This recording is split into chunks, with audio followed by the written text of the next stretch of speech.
A few of you have asked me about drawing a simple body like this, so I figured I'd let you know how to do that.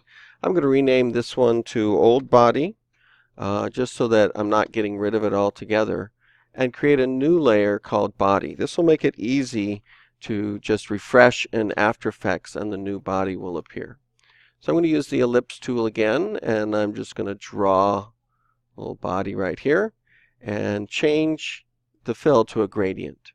Now we're going to do a radial gradient because this is essentially a circle, and I'm going to go with some green here. So a light green and a dark green, and then bring this over so it looks more circular.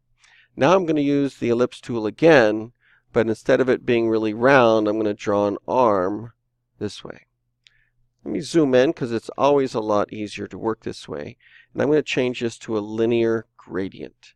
Now I need another dark green here, so I can either click right next to this and get a very similar green, or you can actually just create a new one as well.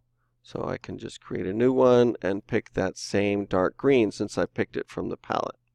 Now the center of this being brighter makes it look more, well, cylindrical. And so I can adjust these so we've got a narrower band of bright, and that actually doesn't look too bad.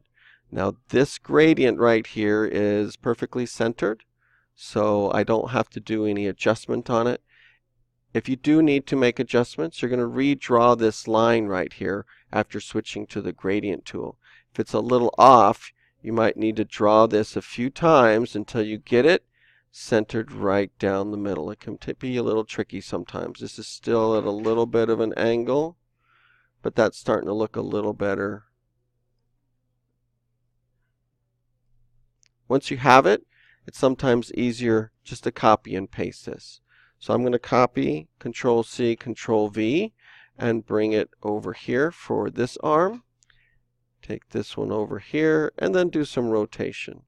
So get it looking like it's part of the shoulder there. And of course, the order makes a big difference here. If it's in front, that's great. If you want it behind, it's all a matter of just changing the order right here. If we bring the body up to the top, then we can do some final adjustments on their position so that we can make arms that, if we wanted to, could rotate, do jumping jacks, whatever you need to do. So let's take both of those, the arms, and paste them again.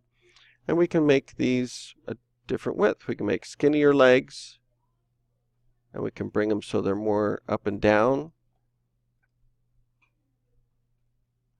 If they're not exactly the same, sometimes that actually looks a little bit better. So just totally up to you. And once again, take this body, move it up to the top, and I've got a little green body for this character.